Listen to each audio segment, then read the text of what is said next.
3 coisas que eu gostaria muito de saber quando eu comecei a programar. Um deles vocês vão ver que eu me arrependo de não ter dado a importância que ele merece até hoje, depois de 8 anos de trabalho. Se você tá afim de saber o que é tão importante que você vai usar para sua carreira inteira até você se aposentar, vê esse vídeo até o final. Dá um exemplo do que aconteceu comigo profissionalmente, a experiência que eu tive para levar em consideração esses 3 como os mais importantes. Muita gente fala que o inglês é importante por conta do conteúdo. Principalmente no começo, você vai buscar muito conteúdo na internet para você aprender, tutorial de como fazer determinada funcionalidade, e a maioria do conteúdo vai ser todo em inglês. Então você tem que ter uma boa leitura e um bom entendimento de textos técnicos. Apesar de você conseguir buscar um conteúdo em inglês, você ter o contato com o inglês praticamente todos os dias, você consegue avançar até um determinado nível na sua carreira profissional. Se você, como profissional, tem o objetivo de trabalhar em empresas, não estou falando em empresas grandes, estou falando em empresas gigantes.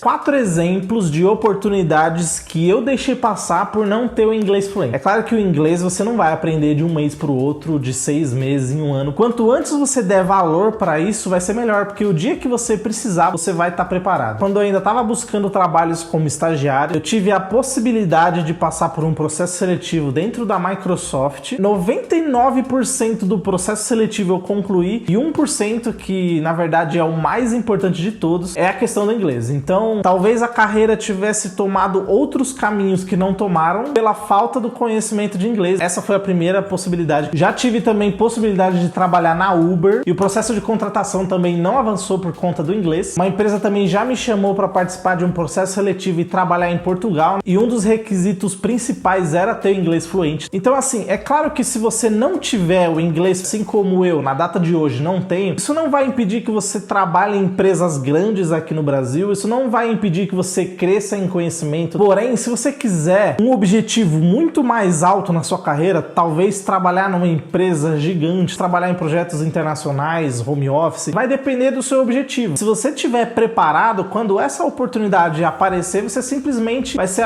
avaliado apenas tecnicamente, não se você sabe falar inglês ou não. Dê muito valor a isso. Nunca pare também de estudar e de se atualizar. Você precisa estar atento a tudo que acontece relacionado à sua área de atuação, onde também você consegue buscar esse tipo de conteúdo. Pode ser em podcast, comunidades de desenvolvimento, assistindo às conferências oficiais de desenvolvimento da sua linguagem ou da sua plataforma. Pessoalmente, eu passei exatamente por isso. Por mais ou menos 2 anos, eu não me atualizei muito das coisas que aconteciam. Depois desse tempo, eu percebi o quanto de coisa tinha ficado para trás. E acho que o pior que pode acontecer é quando você se dá conta de que tem muita coisa para você se atualizar e pouco tempo para você fazer isso. Isso pode acabar virando uma bola de neve que você não consiga ter tempo para conciliar o trabalho, conciliar a vida pessoal e conciliar os estudos. Parece um clichê falar isso, mas muita gente não dá valor, e essa área de atuação que a gente trabalha exige que você faça isso também. Para falar a verdade para vocês, não é nenhum esforço, porque se você realmente gosta de trabalhar com programação, então você vê o que está acontecendo de novo, você sente até prazer em estudar, você sente prazer em fazer alguma coisa nova. Então, para você ver, não tem esforço nenhum. A única coisa que você precisa é dar realmente a importância que isso merece. Terceiro e último item, que é muito importante que você foque em aprender os conceitos de engenharia de software. E esse é um ponto muito importante, eu vou explicar por quê, o que aconteceu comigo, você vai ver que você vai querer estudar desde já. Então, assim, quando eu falo em alguns conceitos de engenharia de software, eu quero dizer que além de você desenvolver aquele aplicativo, aquele site, você precisa fazer isso de uma forma o mais profissional possível. Então, comece a estudar e entender os conceitos de GitHub, Gitflows, ou seja, qualquer versionamento que você utilize aí na sua empresa. Então, aprenda todos os comandos que você puder de Git, utilize o Gitflow para seguir uma metodologia,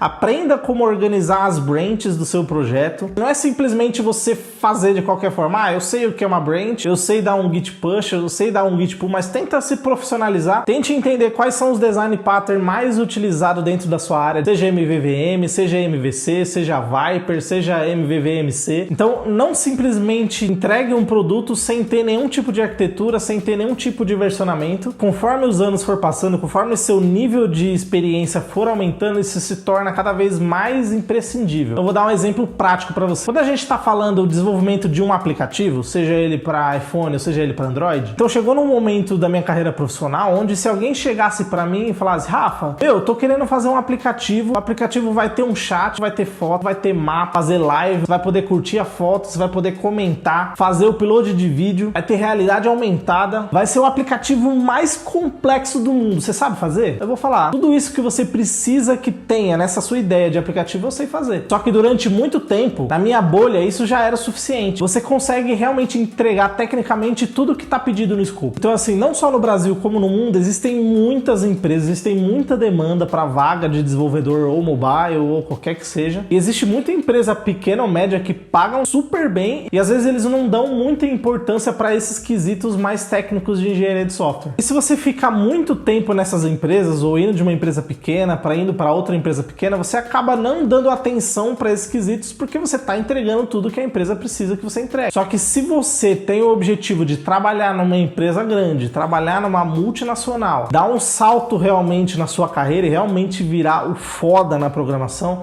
você tem que, além de entregar tudo aquilo que eles pedem, você tem que fazer de uma forma extremamente profissional, extremamente organizada, para que outra pessoa olhe aquilo que você fez, olhe aquele código e fale, cara, isso aqui tá muito bom. E o que aconteceu comigo foi o seguinte, eu participei de um processo seletivo numa empresa muito grande aqui no Brasil. E por ser uma vaga de um nível mais sênior, não tinha nenhum tipo de entrevista técnica, não tinha nenhum teste para desenvolver, era mais uma conversa mesmo. Foram abordados diversos assuntos relacionados ao dia a dia de programação, até que eu cheguei em duas perguntas que foram fundamentais para que não dessem sequência no meu processo. Uma relacionada a um design pattern que eu nunca tinha trabalhado, e apesar de eu nunca ter trabalhado, é um design pattern simples, porém, por eu nunca ter dado a atenção que padrão de desenvolvimento merecia, isso acabou sim me prejudicando. Outro conceito de engenharia de software era o de integração contínua, famoso CI e CD. Esses dois itens não são fundamentais para você desenvolver um produto. Apesar de você saber tudo o que precisa ser feito para desenvolver um aplicativo, talvez se você não tiver alguns conceitos mais avançados de engenharia de software, alguns conhecimentos ou algumas experiências, você seja barrado em alguns processos seletivos por conta disso. Talvez no começo, agora que você está começando, não seja tão importante, mas sim, quando você chegar no nível pleno, no nível sênior, vai ser muito importante. Quanto antes você tiver isso, melhor. Depois de pensar com muita calma, esses três para mim são os mais importantes para quem está começando uma carreira como profissional. Quando eu comecei, eu queria muito ter dado a importância que eles merecem e saber que realmente isso ia fazer muita diferença. Então, se você gostou desse vídeo, concorda ou discorda de alguma coisa que eu falei, deixa aqui o comentário, mas o mais importante, deixa o seu gostei. Qualquer sugestão de vídeo que você tenha, alguma dúvida, comenta aí embaixo. Eu vou ficando por aqui, até o próximo vídeo. Valeu, fui!